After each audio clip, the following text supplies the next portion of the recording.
Good afternoon, everybody, and thanks for being here today. My name is Manuel, and I will present to you and defend my scientific-artistic dissertation in the field of dramaturgy with the title The Feeling Machine. Here I explore theories of emotion in film acting and in computer science. Specifically, I investigate computer-based systems for recognizing and simulating emotions in the human face. And I ask, what view of human nature is implicit in these systems? How does that view compare with acting theories that we have in filmmaking? And what lessons can film acting maybe learn from effective computing? And related to these questions, I would today like to defend the following thesis. Artistic practice generates specific knowledge about the nature of human emotion.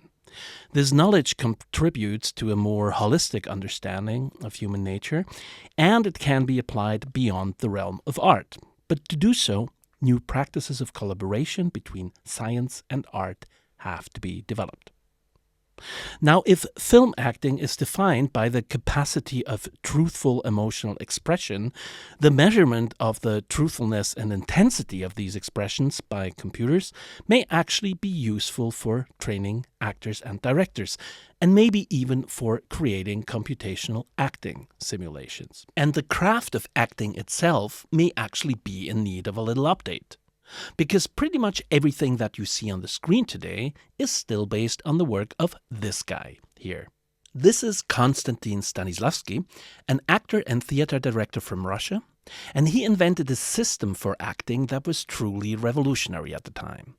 It provided a very detailed map for both actor training and work on the stage, and his system's main pillars are ensemble acting, a shared understanding of the goals and desires of the characters, and techniques to tickle the imagination, to immerse both the actors and the audience into the world of the play by suspending their disbelief.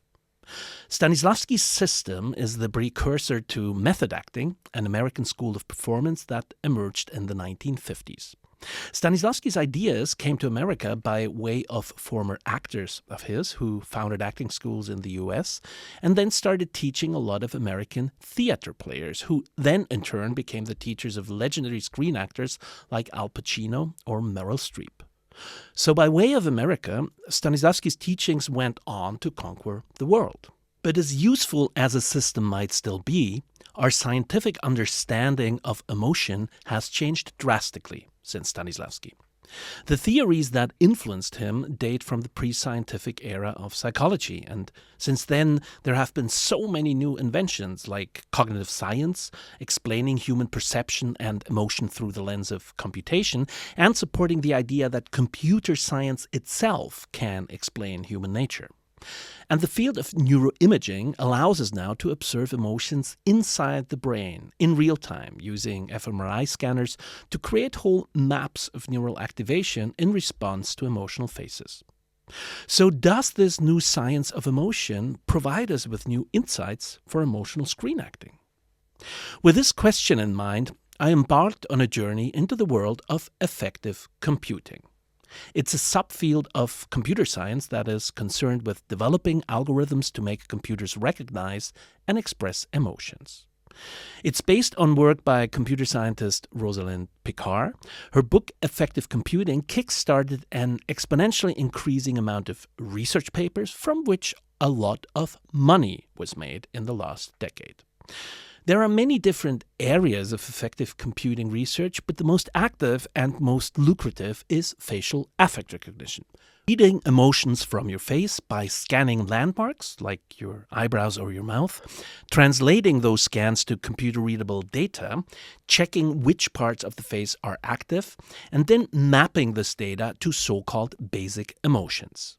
There are 6 of these basic emotions, and the theory behind them and behind these algorithms was developed in the 1960s by this guy here, the research psychologist Paul Ekman.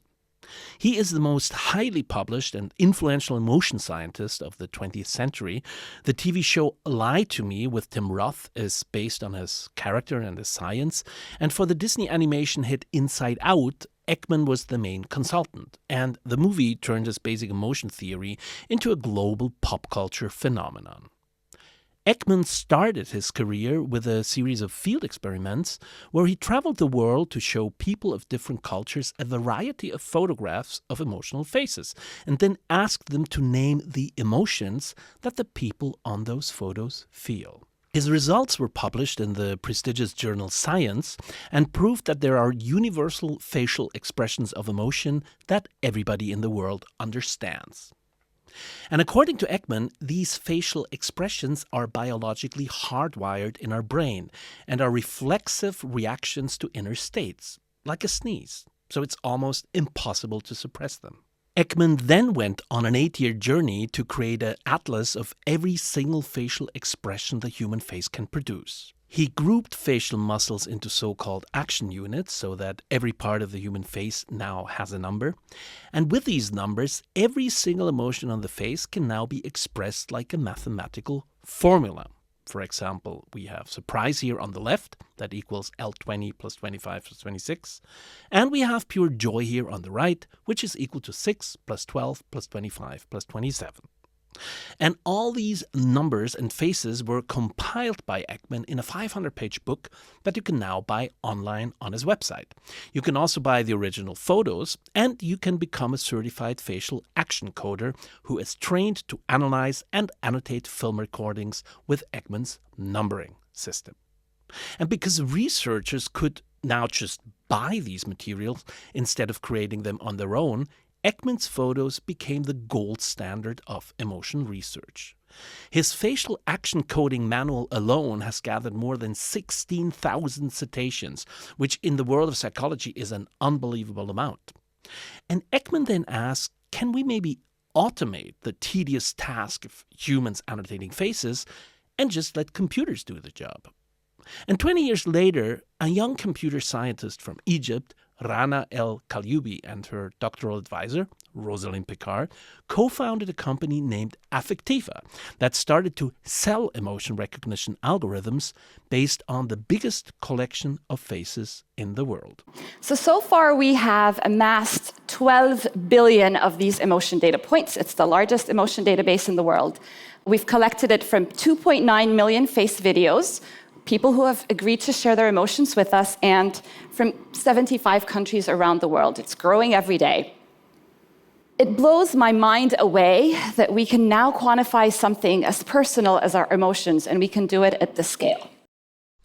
So what began in the jungle of Borneo in the 1960s ended up as a commercial service for computerized mind reading, a truly magic technology. When I first learned about this, I was fascinated.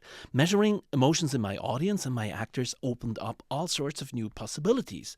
I wanted to create an interactive performance when a computer reads the audience's emotions and adjusts performance to those emotions in real time, the feeling machine.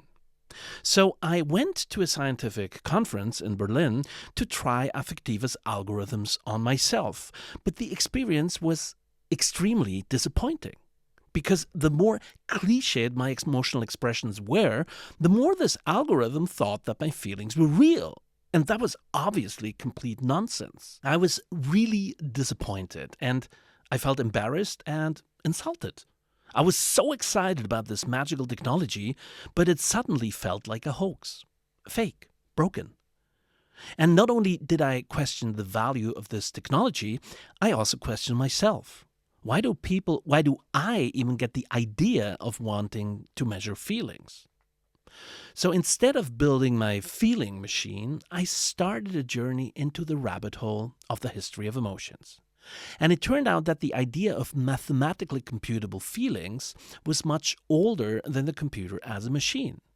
And like many things, it started with this guy here, the philosopher, scientist, and mathematician René Descartes. He wrote a whole book about emotions, The Passions of the Soul, and here, 400 years before Ekman, he already proposed a strictly mechanical taxonomy based on basic emotions. He started with a list of these emotions that he called basic, and he conceptualized them like primary colors. And he then suggested that all other emotions can be mixed from these basic ingredients, like secondary from primary colors. The legacy of these ideas reaches well into the 21st century, but the most immediate consequence was in the arts. In 1668, the court painter of Louis XIV, Charles Lebrun, gave a lecture on how to learn to paint the passions. The printed version of this lecture was hugely influential as a textbook for painters all over France and all over Europe. And this idea of precisely defined archetypical expressions also made its way into theater. Here, every emotion was supposed to be acted with a very specific posture and expression. And this concept was also extended to emotional movement of the feet and to emotional gestures between loved ones. This concept satisfied an existential need of rational thinking, the need for disambiguation. If an emotion always looks the same on every stage and in every painting, then everyone understands it. So these collections of emotional faces served both as pattern books for artists and as rules that subjected the arts to the same rigorous rationality that dominated the scientific method. And soon the so-called hard sciences began to try to regulate and even dominate artistic choices. For example, Charles Bell, a Scottish neurosurgeon who was also a brilliant medical illustrator, he made fundamental discoveries about the nerves connected to the facial muscles, and he then used these discoveries to write a book teaching artists how emotions should be painted in an anatomically correct way. The French neurophysiologist Duchenne went even further. He invented a medical electroshock device and used it to stimulate the facial muscles with the intention of creating the first photographic and totally scientific atlas of emotions in the human face. But his real goal, again, was to educate artists. He reinvented scenes from Shakespeare and even created his own little theatrical melodramas, the point being that because the emotions on these faces were controlled by a man of science, they were more effective and more artful than any artist could make them. And that fight between art and science about who defines emotional expression was seemingly settled once and for all by Charles Darwin, who in 1872 wrote the most influential book in the history of emotion theory, The Expression of the Emotions in Man and Animals. It was the first mass-produced book to use an abundance of photographs, and it became the gospel of emotion psychology. For most psychologists today, Darwin is the history of facial expression theory, as if the hundreds of years of artistic pattern books before him never happened. Now, in his book, Darwin proposed that emotions were biologically and universally programmed in us by evolution, to look like on these people here in the photos in his book. Only those photos were not objective documents. They were staged very meticulously by Darwin's favorite photographer, Oscar Rylander, who even put himself on these photos here, posing so-called natural emotions. And Darwin also used and praised extensively the work of Duchenne, from which he printed more than a dozen photos in his book. And tellingly, Darwin tried everything to play down or even remove Duchenne's electroshock instrumentation to give the impression that these are all natural faces, not artistic, not invented, not staged. So comparing the so-called scientifically objective versions of emotional expression in Darwin's book with their artistic predecessors, we realize that the real root of these forms is not nature, but cultural convention. But in Darwin's book, the artistic origins of these conventions never get mentioned. And even though Darwin extensively quotes both Duchenne and Charles Bell, the artistic inspiration and intent of those two scientists is never even mentioned once. So ironically, at a time in the late 19th century where painting has finally abandoned Lebrun's static prescriptions of emotional faces and started to turn to a more experimental and freer form of expression, science recycled these old Western cultural ideas of exact emotion and turned them into seemingly objective facts. And those facts were then eagerly picked up by silent movie acting. The screen acting handbooks at the time explained how important precise emotional acting was, especially in the close-up of the face, and they directly used Darwin's book as a frame of reference. And the Darwinian gospel spawned a whole cottage industry of new facial affect pattern books to train theater and movie actors. And even scientists themselves started posing to create their own scientific data sets of emotional faces. And a lot of these photos then finally ended up in the dataset for Paul Ekman's famous experiments. And Ekman considers himself a modern-day descendant of both Darwin and Duchenne. But again, nowhere in his writings are the artistic origins of these face collections acknowledged or even mentioned. He just treats them as settled facts. He doesn't know, or maybe he doesn't care, but somebody did care and cared deeply. And his name was Konstantin Stanislavski. Because what Darwin, Duchenne, Ekman, and all those silent film actors thought were truthful emotions, to him were just cliches, grimaces. The idea of precisely defined emotional blueprints of the face, to him, was an insult to life itself. Emotion was much more complex and contradictory than these blueprints allowed for. And instead of portraying life, they suffocated all truthful portrayal of emotion on the stage because of their lack of complexity. Ambivalence, that horror of neoclassical aesthetics and exact science, was not a bug for Stanislavski, but a feature. And he made the point that in real life, we're never focusing on looking angry or sounding angry. We're getting angry because something or someone makes us angry. So context and connection to other people is what drives truthful emotion on the stage. Stanislavski's goal was to abolish these hundreds of years of theatrical convention and replace it with a more truthful style, based not on the isolated individual, but on their context and interaction with other people, allowing for a very personal and individual mode of expression for the actor. So, returning to my research questions, here are the answers that I found. Algorithmic facial affect recognition reduces human nature to measurements, neglecting both the context and social nature of human emotions. Film acting in the Stanislavski tradition has a much more nuanced concept of human affect as a complex combination of outer and inner states, driven by goals and desires. In this view, emotional expression is highly specific to both the role and the actor, and it should not be approached as a generalizable phenomenon. Correspondingly, facial affect recognition with computers does not offer the slightest value for the art of acting. The so-called emotion AI touted by companies like Affectiva remains at a theoretical and aesthetic level of neoclassical French painting in the 17th century.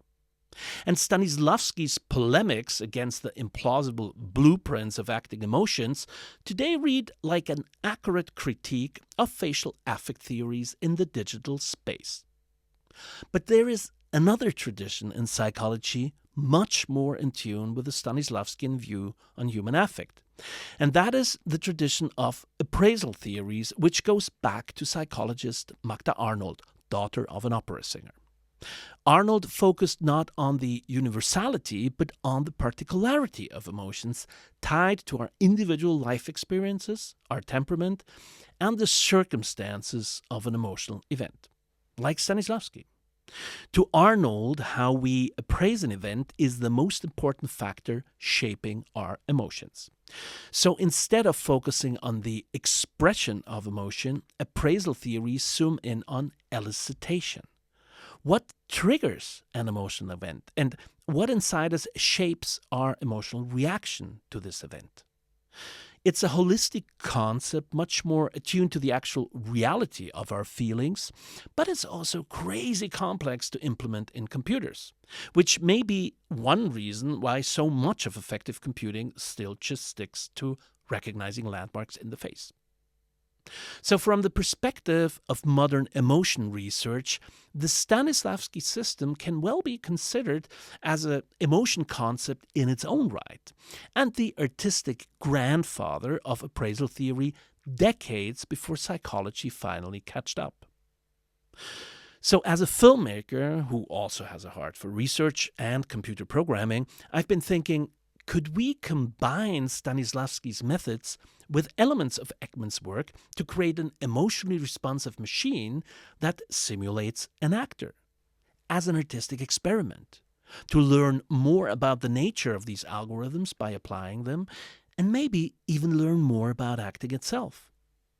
Because after all, as much as Ekman's basic emotion theory came under fire in the scientific community recently, there is an important aspect of his work that is absolutely undisputed: the facial action coding system itself.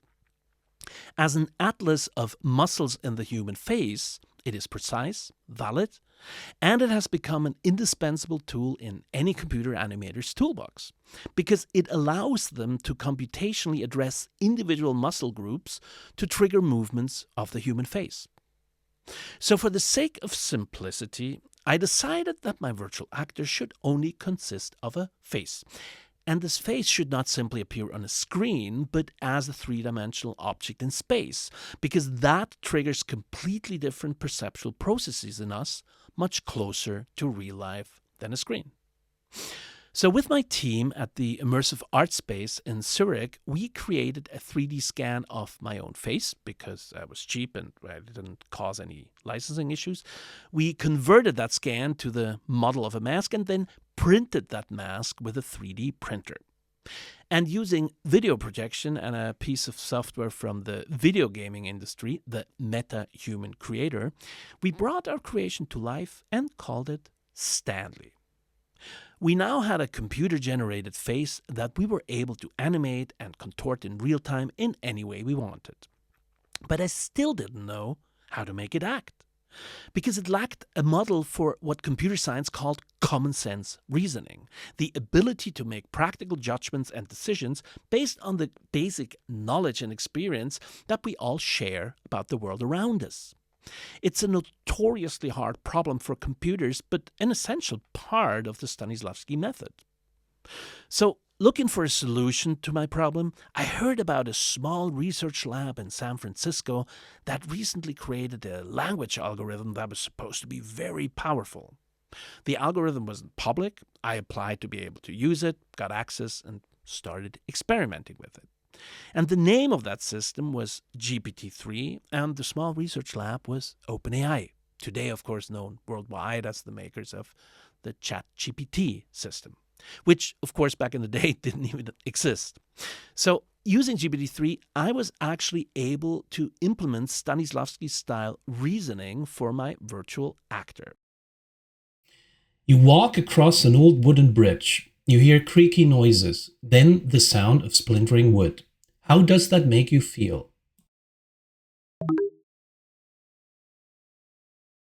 I'm scared. If it's going to break, then I'm dead. So here the system deduces an affective state from a purely situational description, just like an actor would when analyzing a play. Of course, these systems don't understand anything. They're just running statistics over a huge data set. But they're good enough to create the impression that they do understand. And that's what storytelling is all about, the suspension of disbelief. So using elements from Stanislavski's system like subtext or inner monologues, I created a personality for our mask and then programmed it to talk live, spontaneously, and completely interactively with the audience. I chose a voice, programmed emotions into that voice, and then we made sure Stanley always looked the audience directly in the eye. We taught Stanley to read emotions, or rather to pretend to do so, and to express its own emotions with its voice and its face. And as stereotypical as these expressions were, once you detach them from Ekman's claim of universal validity and authenticity, they become sort of like a honeypot to lure an audience into treating the mask as if it were human. And when we then began to test Stanley on our colleagues, we were absolutely fascinated by how playfully and creatively they interacted with it. And the most enthusiastic users, surprisingly, were professional actors. Because they didn't even bother to ask those questions that have bothered me all those years. Is it real? Is it intelligent? No, they just found an object in front of them that inspired them to play, and that's what they did. Play. Are you threatening me?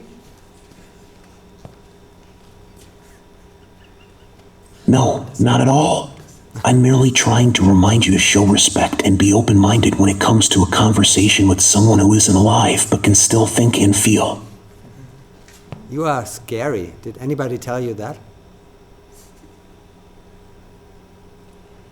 No, that's not something I hear too often. It does make me feel a bit sad, even though I try to put on a brave face and carry on with my work. What work?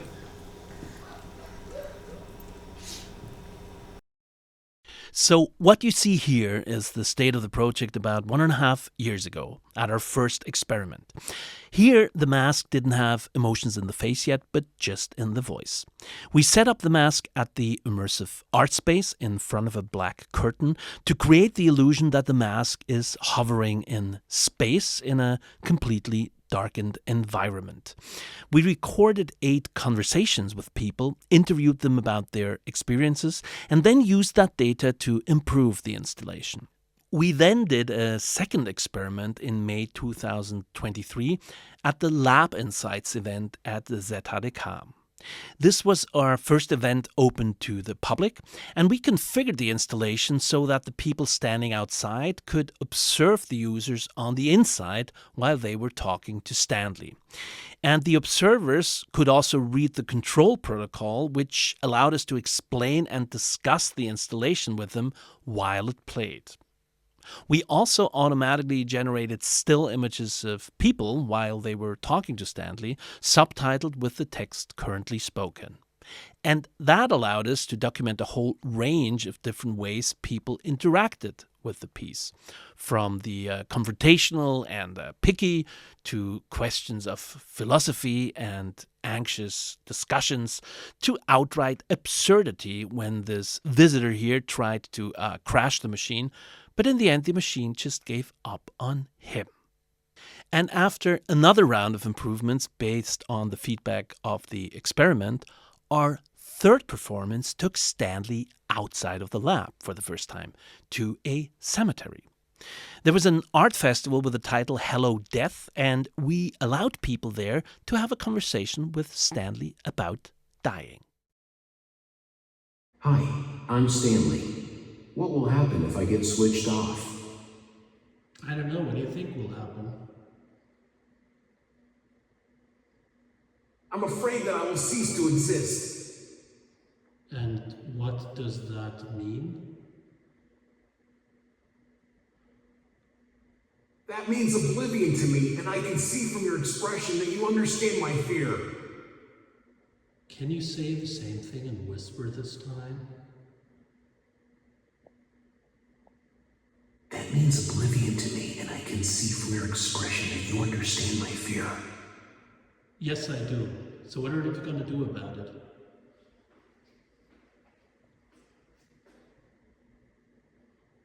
I guess I will keep searching for answers, hoping to find comfort and understanding.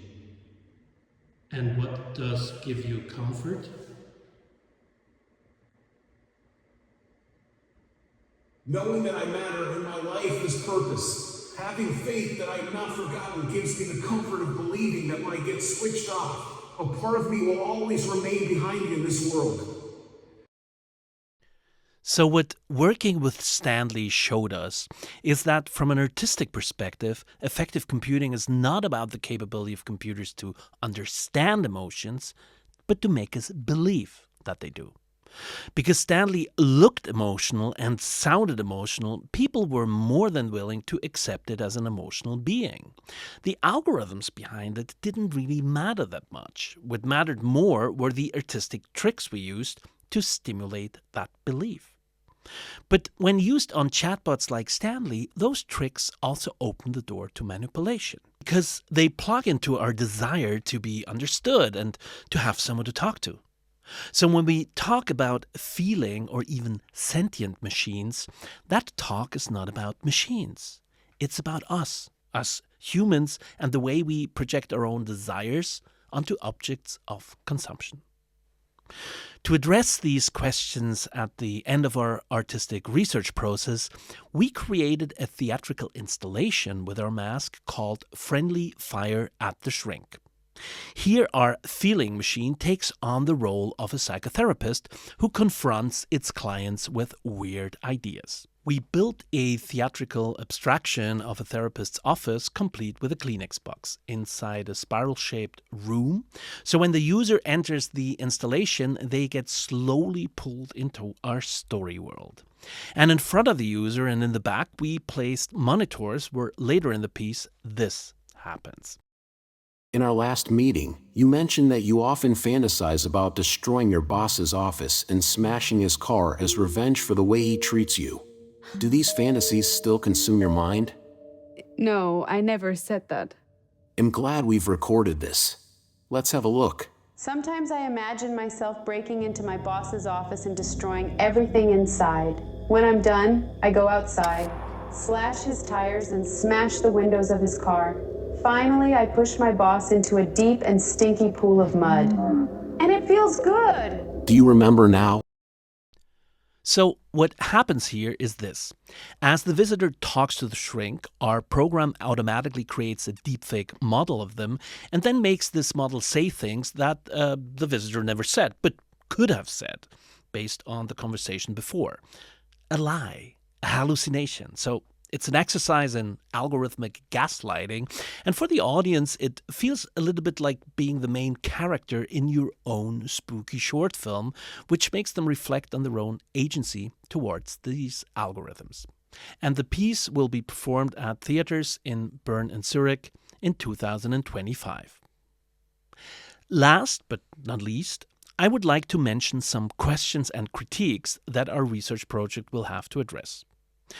Our dependence on commercial algorithms for this project is a liability. What if these algorithms change or become unavailable?